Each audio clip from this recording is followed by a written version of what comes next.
नमस्कार साथियों, wisdom DElEd classes पर आपका हार्दिक स्वागत है। आज आपकी हिंदी की नेक्स्ट क्लास है। चैप्टर नंबर 7 कंप्लीट कराने जा रहा हूँ। नाम है मौलिक लेखन। चलिए चलते हैं चैप्टर नंबर 7 की तरफ। अगर चैप्टर 7 की बात करूँ तो इसका नाम है, एक मिनट,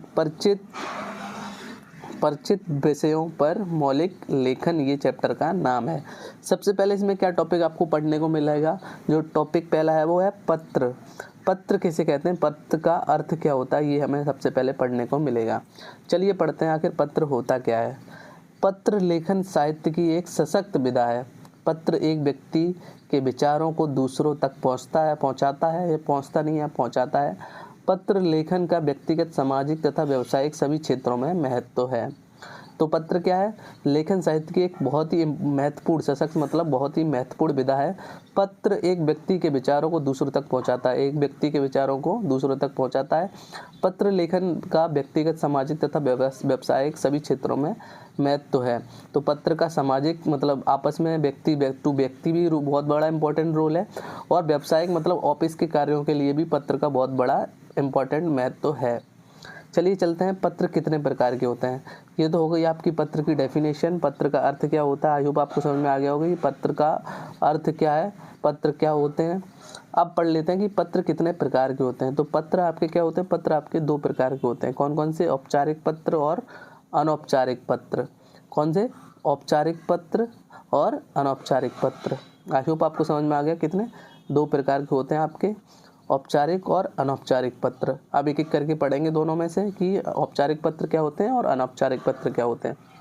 तो अगर मैं बात करूं औपचारिक पत्र की, मतलब कि फॉर्मल लेटर, इंग्लिश में फॉर्मल लेटर। तो फॉर्मल लेटर की अगर डेफिनेशन की बात करूं तो प्रार्थना पत्र औपचारिक होते हैं। जितने भी हम ऑफिस में प्रार्थना पत्र देते हैं, विद्यालय में देते हैं, कहीं भी किसी भी अपने काम के लिए जो प्रार्थना पत्र हम देते हैं वो क्या होते हैं, वो आपके औपचारिक पत्र होते हैं। तो पढ़ लेते हैं इसकी डेफिनेशन। प्रार्थना पत्र औपचारिक होते हैं। यह पत्र प्राची द्वारा किसी कार्य के संपादन हेतु अधिकारी हेतु लिखे होते हैं। इन्हें कार्यालय पत्र भी कहा जाता है। जो पत्र हम किसी कार्य के लिए प्रार्थना पत्र के रूप में किसी अधिकारी हेतु लिखते हैं, चाहे वो बैंक के प्रबंधक के लिए लिख रहे हों, बैंक के काम के लिए लिख रहे हों, स्कूल में किसी काम के लिए लिख रहे हों, या फिर ऑफिस के किसी काम के लिए लिख रहे हैं, सब लिखा है प्रार्थना पत्र औपचारिक होते हैं। ये पत्र प्राची द्वारा किसी कार्य के संपादन हेतु अधिकारी हेतु लिखे जाते हैं। इन कार्यालय पत्र भी कहा जाता है। आई होप आपको समझ में आ गया कि औपचारिक पत्र क्या होते हैं। जो हम किसी काम को करवाने के लिए देते हैं वो आपके क्या होते हैं, औपचारिक पत्र होते हैं। क्या होते हैं, औपचारिक पत्र। समझ में आ गया होगा। अब पढ़ लेते हैं अनौपचारिक पत्र, इनफॉर्मल लेटर। क्या, इनफॉर्मल लेटर। इनफॉर्मल लेटर क्या होते हैं, चलिए ये भी पढ़ लेते हैं।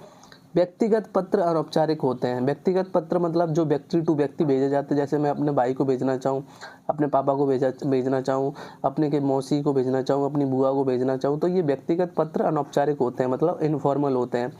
व्यक्तिगत पत्र अनौपचारिक होते हैं। इनमें निकटता का भाव होता है। किसमें, निकटता का मतलब अपने सगे संबंधी को कोई पत्र भेजेगा तो निकटता का भाव होगा, उसमें प्रेम का भाव होगा, तो इसमें निकटता का भाव होता है। यह पत्र मित्र, सगे संबंधियों, परिवार के सदस्यों के लिए लिखे जाते हैं। जैसे मैंने आपको बताया था अनौपचारिक पत्र, यह पत्र मित्रों, सगे संबंधियों, परिवारों के सदस्यों के लिए लिखे जाते हैं। तो ये हो गई आपकी अनौपचारिक पत्र की डेफिनेशन। क्या हो गई, अनौपचारिक पत्र की डेफिनेशन। ये पत्र इनफॉर्मल होते हैं, सगे संबंधी अपने परिवार के लिए लिखे जाते हैं। औपचारिक पत्र ऑफिस कार्यों के लिए, अपने कार्यों के लिए ऑफिस में, बैंक में या फिर स्कूल में दिए जाते हैं। तो औपचारिक और अनौपचारिक पत्र दोनों आपको समझ में आ गए होंगे। अब इनका एग्जाम्पल मैं दिखा देता हूँ तो आपको और अच्छे से समझ में आ जाएगा। चलिए एग्जाम्पल दिखाता हूँ। तो ये आप देख सकते हैं आपकी स्क्रीन पर एक प्रार्थना पत्र होगा, छुट्टी के लिए आवेदन, जो कि हम बचपन से ही पढ़ते चले आ रहे हैं। तो ये आपका क्या है, औपचारिक पत्र है। हम यहाँ पे प्रार्थना कर रहे हैं कि हमें छुट्टी दी जाए इस काम के लिए, फलाना काम के लिए, फलाना काम के लिए, या कुछ भी काम के लिए। तो ये आपका क्या हो गया, ये आपका औपचारिक पत्र हो गया। क्या हो गया, औपचारिक पत्र। ये किसी काम के लिए हम दे रहे हैं तो ये आपका औपचारिक पत्र हो गया। सेवा में श्रीमान प्रधानाध्यापक महोदय, राजकीय मध्य विद्यालय उदयपुर, छुट्टी, विषय क्या है, छुट्टी निर्गत हेतु, सविनय निवेदन है कि मैं विद्यालय का चार्ट का बिला बिला बिला बिला, ये सब कुछ लिखा हुआ है, तो आप ये पढ़ सकते हैं। तो ये कौन सा, छुट्टी के लिए आवेदन पत्र। ये हम कोई काम करवा रहे हैं, अपना सेवा के लिए प्रार्थना पत्र दे रहे हैं, तो ये हमारा औपचारिक पत्र हो गया। इसी तरीके से अनौपचारिक पत्र की बात करूँ तो अनौपचारिक पत्र भी दिखा देता हूँ। तो अनौपचारिक पत्र कुछ इस तरीके से होते हैं। देखिए अनौपचारिक पत्र किस तरीके से होते हैं। सेवा में, एक मिनट, सेवा प्रार्थना पत्र, बहन की शादी के लिए अवकाश। अब बहन की शादी के लिए अवकाश है इसमें, तो क्या है, सॉरी ये पत्र भी फॉर्मल है कि बहन की शादी के लिए अवकाश। वो जोड़ना मैं जल्दी से जोड़ना भूल गया हूँ उस वाले लेटर को। तो ये भी आपका फॉर्मल लेटर होगा कि बहन की शादी के लिए अवकाश मांग रहे हैं आप प्रधानाचार्य से, तो ये भी आपका फॉर्मल लेटर होगा। क्या होगा, औपचारिक पत्र होगा। जो आप अपने मित्रों या रिश्तेदारों को लिखेंगे वो आपका अनौपचारिक पत्र होगा, ये भी औपचारिक पत्र है। तो आपको समझ में आ गया होगी औपचारिक पत्र और अनौपचारिक पत्र किसे कहते हैं। अब पढ़ते हैं हमारा सबसे इम्पोर्टेंट जो इस चैप्टर का नाम है, जैसे कि मौलिक लेखन। तो मौलिक लेखन के बारे में पढ़ते हैं कि आखिर मौलिक लेखन होता क्या है। चलिए मौलिक लेखन का सबसे पहले हम अर्थ समझ लेते हैं, आखिर मौलिक लेखन होता क्या है। तो मौलिक का शाब्दिक अर्थ होता है मूल से संबंधित, दूसरे शब्दों में विभिन्न किसी का आरंभ ही मूल कहलाता है। मौलिक लेखन की विभिन्न विधाएं निबंध, कहानी, संवाद एवं वर्णन आदि हैं। तो मौलिक लेखन का सिंपल सा इतना मतलब है कि कोई आप निबंध लिख रहे हो तो मौलिक का मतलब होता है ओरिजिनल, मतलब आपके खुद का, किसी दूसरे का नहीं। तो आप कहानी लिखेंगे तो अपनी लिखेंगे, निबंध लिखेंगे अपना लिखेंगे, संवाद किसी से बातचीत करेंगे तो वो आपकी अपनी होगी, वर्णन करेंगे तो आप अपने मुंह से करेंगे, किसी दोस्त से बात करेंगे तो आप अपने मुंह से कर रहे हैं, किसी दूसरे के मुंह की बात नहीं कर रहे हैं। तो ये आपका क्या हो गया, मौलिक लेखन हो गया। एक मिनट, सॉरी। तो ये आपका हो गया मौलिक लेखन। कि मौलिक लेखन क्या होता है कि अपने शब्दों में कुछ भी लिखना। जितने भी आप निबंध लिखते आए हैं बचपन में, आप 1 मिनट में दिखा देता हूँ आपको नेक्स्ट स्लाइड में। तो आपने गाय के बारे में अगर आपके टीचर ने पढ़ा दिया तो गाय के ऊपर जितने भी आप शब्द लिखेंगे, गाय के ऊपर निबंध लिखेंगे तो आपका क्या, मौलिक लेखन कहलाएगा। गांधी जी के बारे में आपको बता दिया गया है, अब गांधी जी के ऊपर अगर आपको निबंध लिखना है तो वो भी आपका मौलिक लेखन होगा। मतलब अपनी भाषा में किसी भी टॉपिक पर कुछ लिखना मौलिक लेखन कहलाता है। किसी भी विषय वस्तु पर निबंध, चाहे कोई महात्मा गांधी के ऊपर हो, गाय के ऊपर, किसी के ऊपर कुछ भी लिखना, वो आपका क्या कहलाएगा, मौलिक लेखन कहलाएगा। अब पढ़ लेते हैं मौलिक लेखन इंपॉर्टेंट क्यों है। छात्रों के मौलिक लेखन कौशल विकास के लिए शिक्षक प्राथमिक एवं उच्च प्राथमिक स्तर पर ऐसे विषयों का चयन करें जिससे छात्र पहले से परिचित हों। मतलब मौलिक लेखन के लिए छात्रों के सामने ऐसा विषय रखा जाए जिससे वो पहले से परिचित हों, उसके विषय में सुन या पढ़ चुके हों, मतलब पहले ही आप टीचर उसको पढ़ा चुका हो या सुना चुका हो। मौलिक लेखन इस प्रकार का हो कि छात्र उसमें रुचि लें, जैसे किसी देखे हुए मेले का वर्णन, मेला देखने गए तो उस मेले का वर्णन छात्र से करवाएं।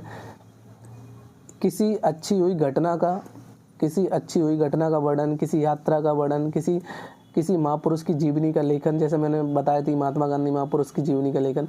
तो किसी भी आपको टॉपिक दे दिया जाएगा, आपको उस पर लिखने के लिए बोला जाएगा कि आप इस पर कोई भी 2 शब्द लिखें।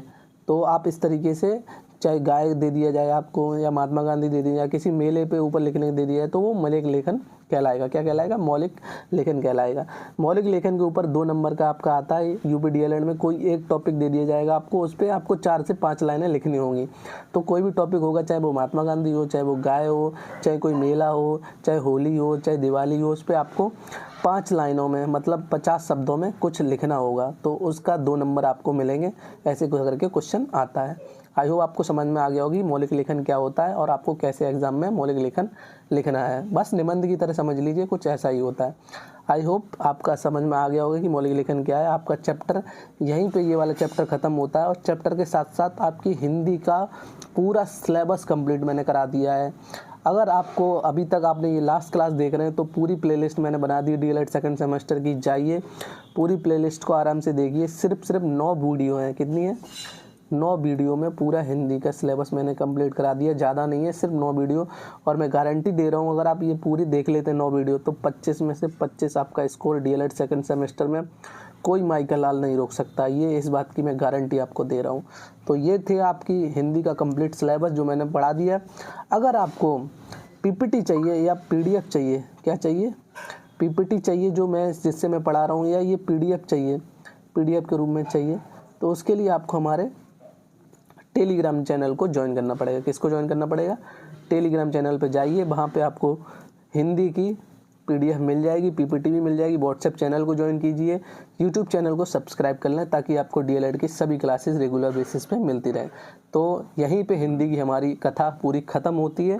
जाइए 9 वीडियो देखिए, प्लेलिस्ट बनी हुई है, आराम से अपना एग्ज़ाम दीजिए। बेस्ट ऑफ लक मेरी तरफ से, बेस्ट ऑफ लक आपको, आपका एग्ज़ाम बहुत ही ज़बरदस्त हो। इस वीडियो में इतना ही, मैं बोलता हूँ फ्रेश वीडियो में, तब तक के लिए बाय बाय।